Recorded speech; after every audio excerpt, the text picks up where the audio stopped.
là. Tout ce qui l'intéresse, c'est garder le pouvoir. Parce que si on connaît la vérité de ces clans-là, il y aurait beaucoup de choses qu'on va apprendre. Donc cette armée, elle a tiré sur le peuple en 62.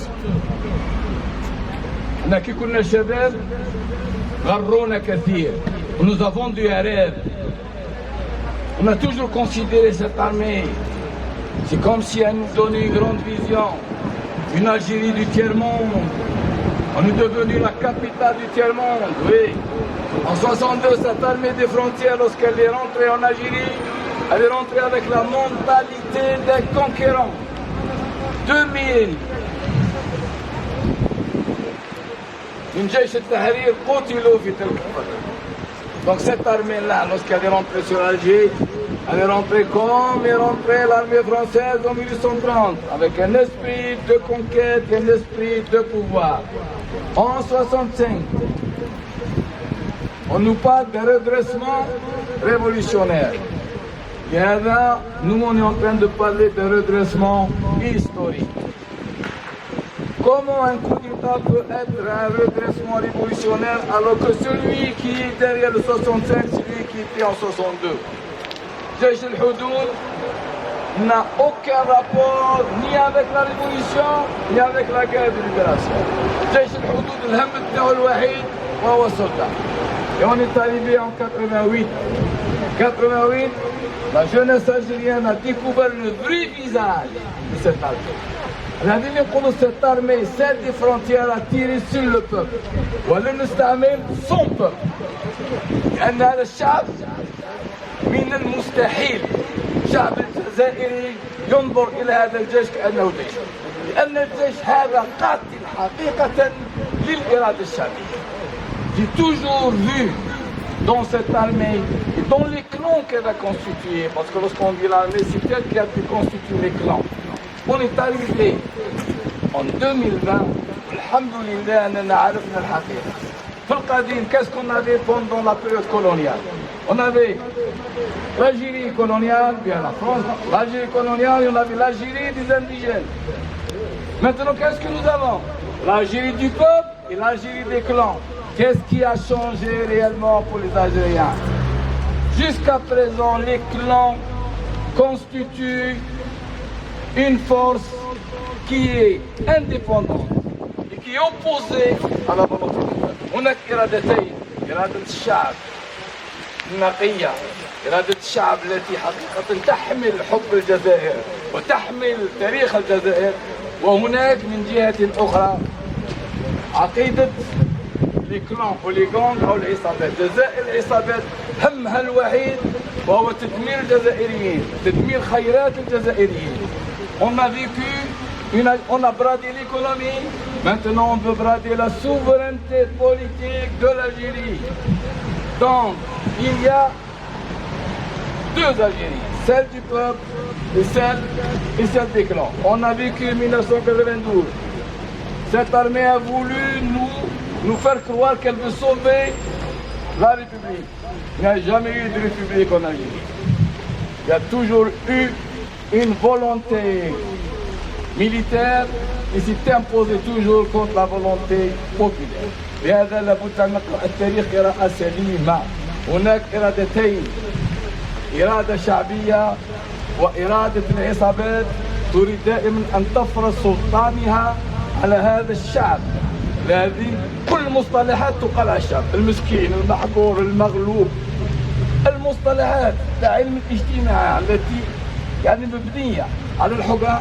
الشعب الجزائري قاعد النهار كي الأوريجين دو سا عقلية جيش الحدود. يعني انت تكومباري et tout ça c'est des spécialistes qui le disent.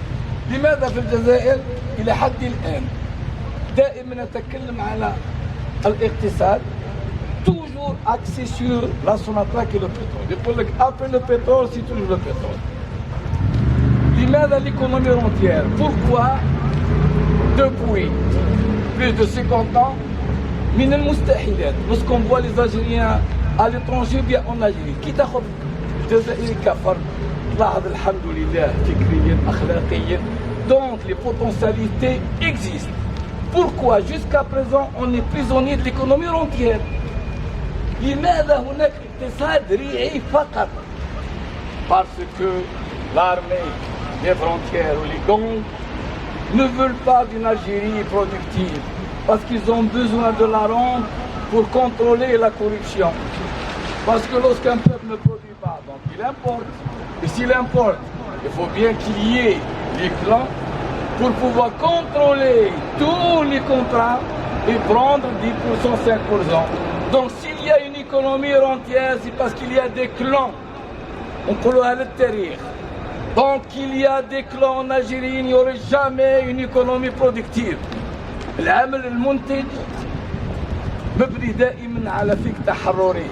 Être libre de penser, de faire et de produire. Mais lorsqu'on a réellement des gangs, tout ce qui les intéresse, c'est quoi? C'est s'accaparer de la richesse, c'est la richesse. Et là, le pétrole, et puis on achète. Et là, avec les générations, t'as le zit, t'as le sucre, t'as le louh, t'as le batata. Pourquoi ça existe ça? Parce qu'on ne veut pas libérer la mentalité productive. Et c'est ça la liberté. Pourquoi on s'oppose à une démocratie? لأن الحرية حرية الفكر حرية الإنتاج. Lorsqu'on est libre, on produit, on pense. Mais eux, tout ce qui les intéresse, c'est étouffer la société pour que cette société ne libère jamais ni ses potentialités intellectuelles, ni ses potentialités productives, parce que la rente, elle est l'origine et le véritable problème de ces gangs.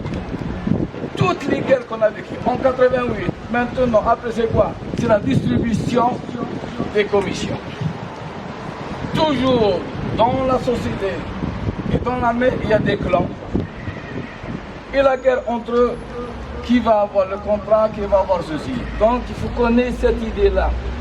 غياب العمل المنتج في الجزائر، غياب اقتصاد إنتاجي مرتبط أساسا لأن جيش الحدود ولي gangs, tout ce qui les intéresse, c'est de garder cette Algérie rentière et d'avoir le pouvoir pour se distribuer.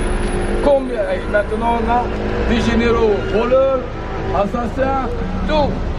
La corruption est devenue le système idéologique en Algérie. Le terrier. On n'a aucune idéologie à travers laquelle un pouvoir gouverne. La seule idéologie qu'il a, c'est la corruption. La corruption morale, يعني le terrier. يعني شوف أمير عبد القادر كان يطلقوا يعني التاريخ الشيخ الحداد كي يتكلموا على أخلاقنا. جافي اون فوا كنت ندرس قالت لي واحد البنت قالت لي الشيخ أنا جنريت بها عليك. قالت لي أخلاقنا ما تكذبيش ما تسرقيش كوني. قالت لي أنا كي بديت نخدم المدير قالت لي هو يكذب يغش. دخلنا في عقلية لا كوريبسيون مورال à atteindre un degré inimaginable en Algérie. Quelle est l'origine de ça? C'est ça. Cette mentalité, ces gangs, ils créent la confusion. Ils nous ont volé notre histoire pour que chacun voulait يشك في روحه. كي يكون الجزائري داخليا يحس روحه دخلوا له في مخه باللي انكسر باللي هذه الامور. Il ne peut plus défendre quelque part des valeurs parce qu'il a des choses à se reprocher dans sa tête. Non, الجزائري حر. Ils ont voulu nous corrompre. واش قال بوتفليقة الذي لا شرف له لأنه يحتقر الشعب. Qu'est-ce qu'il a dit en 99 بالتاريخ قالها ولكن on a vu قال tout homme s'achète. C'est une question de prix. Imaginez-vous صراحة لو كان نرجعوا للتاريخ القديم ودي الجزائريين الذين بنوا التاريخ ويحملون الجزائر في أعناقهم. Lorsqu'ils entendent un président qui veut devenir président يقول لهم tout homme s'achète. C'est question de prix. أين هي رجولتنا؟ يعني حتى الآن يعني même l'Algérie faut qu'il se questionne. قاعد المسيرات يقول لك ما نرجعوش للور. Oui. Mais dans la vérité, elle est où? C'est maintenant. هل نحن حقيقة الشعب لنا أخلاق لنا تاريخ وندافع عن الحق؟ Toujours avoir ceci. Vivre, c'est laisser des traces dans l'histoire. vivre, se défendre des principes. Quel est le principe de ces gangs? Le vol, la corruption, la destruction mentale. Qu'est-ce qu'ils ont légué? Jaish al-Houdoud. Vous me dites, qu'est-ce qu'il nous a dit?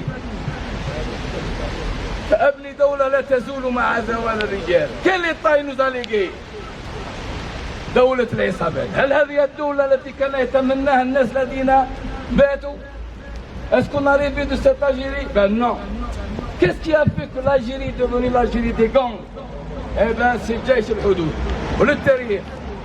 L'armée algérienne n'est pas une armée nationale, ni une armée populaire. Elle est une armée directement liée à l'armée des frontières. Et l'armée des frontières, elle n'avait qu'un seul but, une seule stratégie, le pouvoir à tout. L'assassinat de Abdelrahman en 1957, les Youssouf Boys, tout ce qu'on avait, les crimes, ça c'est des crimes connus.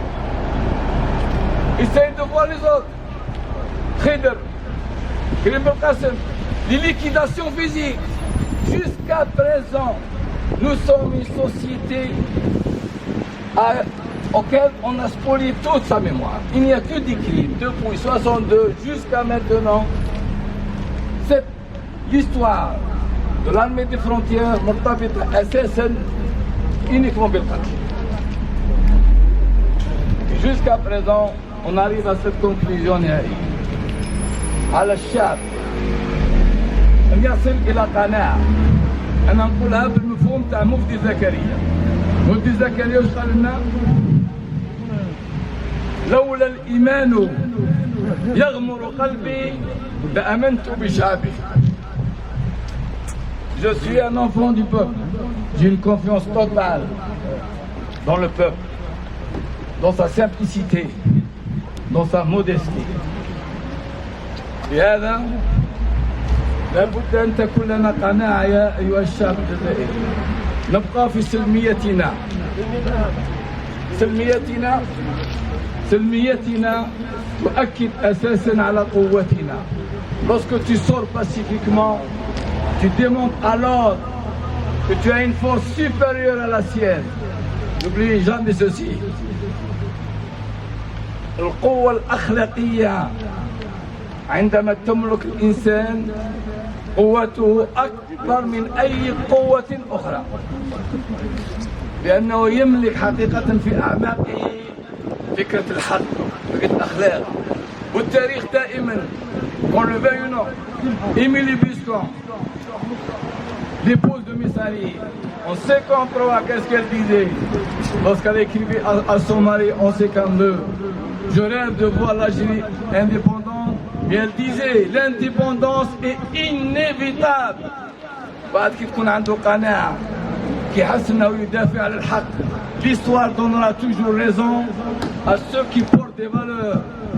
Eh bien, الشعب الجزائري الآن إنه في نضال لكي يحرر الجزائر من العصابات. هذا التحرير لي إنيفيتابل. لازم تكون عندنا هذه القناعة الداخلية أننا حقيقة سنتحرر من العصابات، لأن التاريخ دائما مع الذين يطالبون بالحرية ويطالبون بالأخلاق العادية. L'histoire nous appartient. ماشي عسكرية، دولة مدنية. أعطينا لمحة على 2001. أعطينا لمحة على 2001 بارك الله فيك. 2001 بارك الله فيك.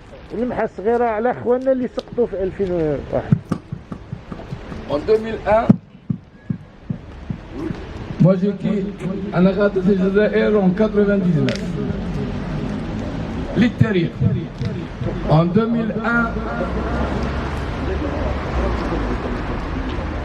وهذه لازم نقولوها لإخواننا في منطقة القبائل. Ici à Strasbourg, en 2001, on a fait un grand rassemblement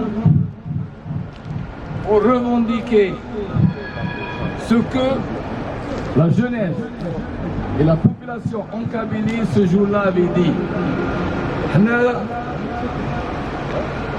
يعني درنا كتابات ودرنا خرجة qu'est-ce qu'on a dit pour l'indépendance civique de l'Algérie.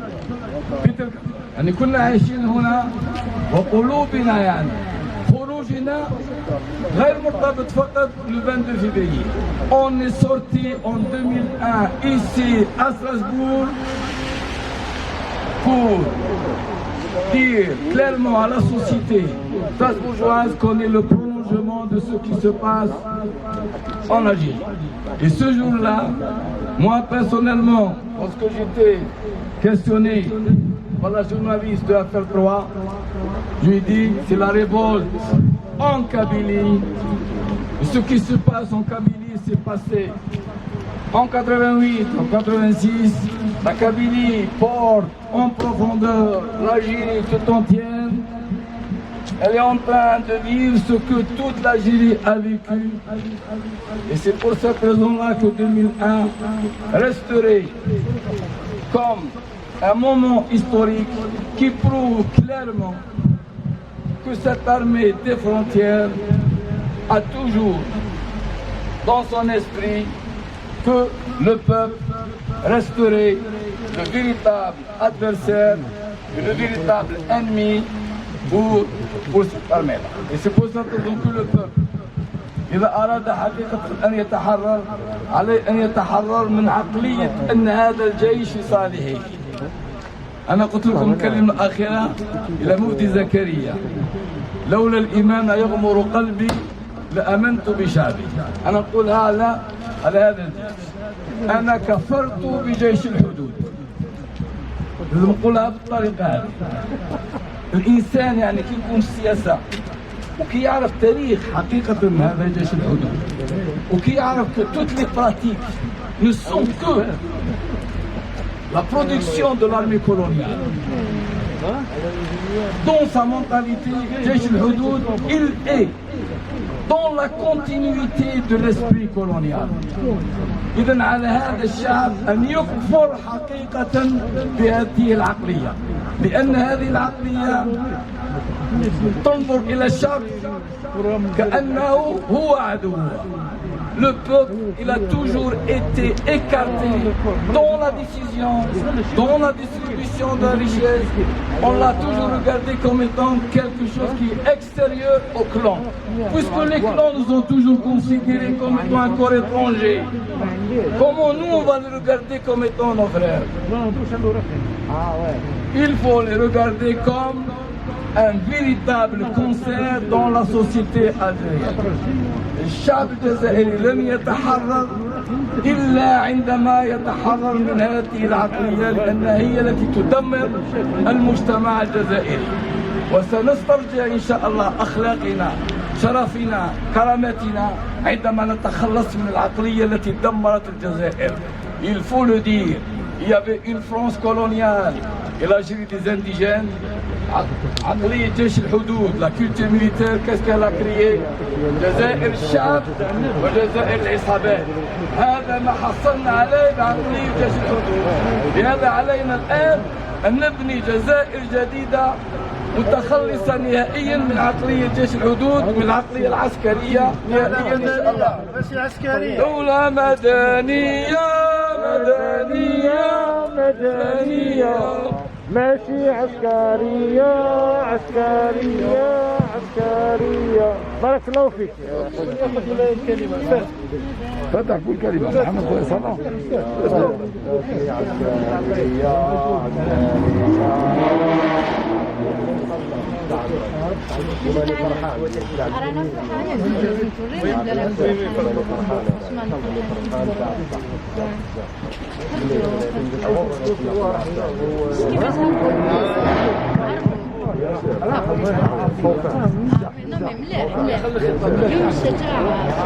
يكون الشعب في بوطيور لها ما تجيبهم كانوا دايرين حالة كيف الشعب غايب يا الشعب في الشارع يا شباب يا شباب C'est سيتي لو مومون العيد اعطينا كلمه واحد اخرى اليوم سيتي لو جو اعطينا كلمه تاع 65 اسمع بالك سي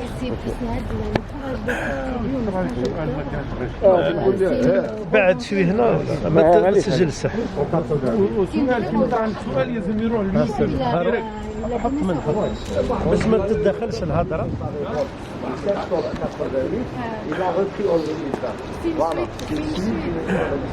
واش يعني كلمه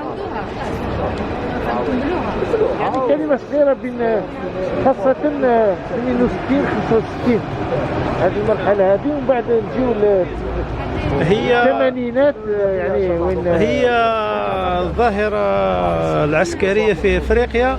اتذكر لما كنت في الثانوية هو كتاب قرأته لمولود حمروش، هو كتاب من الحجم الصغير حوالي 100 ورقة إذا تذكرت. هو يتحدث عن الظاهرة العسكرية في افريقيا ولم يتحدث عن الجزائر بحكم انه كان ابن النظام كما نقول او ابن السيستم. لكن كتابه هذا الجيد كنت اتمنى ان يكون في حديث عن الظاهرة العسكرية للجزائر. الظاهرة العسكرية للجزائر هي نتاج جيش الحدود الذي احتل الجزائر في سبتمبر من عام 62. هذا الجيش تكون بين 4 دول، تكون في تونس والمغرب وكان معظمه في تونس، وتدرب في المعسكرات المصرية عند جمال عبد الناصر، وبآلاف الضباط الصف الهاربين من الجيش الفرنسي، من مجرمي الجيش الفرنسي الذين هربوا افتعلوا لهم الهروب من ألمانيا إلى سويسرا إلى إيطاليا، ثم دخلوا معظمهم إلى تونس وبعضهم كان في المغرب. فتكوين هذا الجيش الحدود هو من قام باقتحام الجزائر عبر 3 جبهات في عام 1962 مباشرة بعد الاستقلال، حيث دخل هذا الجيش وأحدث آلاف الإصابات في صفوف المجاهدين الحقيقيين لجيش التحرير الوطني الإعلان. والدليل أنه قام بحله في سبتمبر، أي بعد شهرين من كما نقول من استقلال الجزائر، اقتحام العاصمة في اقتحام العاصمة، حيث أن الولاية الرابعة ووقعت مناوشات في بعض الولايات الأخرى. ثم حتى الذين ساعدوهم من الولايات لأن ساعدهم زبيري فتخلصوا منه بالانقلاب وإن لم يقتلوه، وساعدهم شعباني بجيش الولاية السادسة كذلك فتخلصوا منه وانتقموا منه، رغم أن شعباني هو يعني مجاهد حقيقي وابتلي بلاء حسنا في الثورة. بعدها في انقلاب 65 قام بوخروبة بالقضاء على ما تبقى من المجاهدين الحقيقيين في القيادة، وبدأ يملأ المناصب بالفارين من الجيش، آلاف الضباط في صف الفارين من الجيش الفرنسي من دفعة لاكوست كما يسمونهم. والدليل على ذلك أن هيكلة الدولة تعرضت لزعزعة كبيرة في وقت حكم بوخروبة. اسمح لي نقاطعك. نعم. على كل حال يقولوا بلي بوخروبة في 62 كان عنده حوالي الأصدقاء تاعو كانوا 28 حوالي. نعم. كانوا 28 فرد من الأصدقاء تاعو. ليس أصدقاء، هذيك اللي هو على كل حال كانوا في مجلس الثورة الذي أسسه في انقلاب 19 جوان 65. مجلس الثورة هو أخلط بين ناس مجاهدين حقيقيين وبعض من العملاء، وبدأ يتخلص منهم الواحد بعد الآخر، يتخلص منهم سواء بإعطائهم مناصب أو بموت غريب أو أشياء كهذه.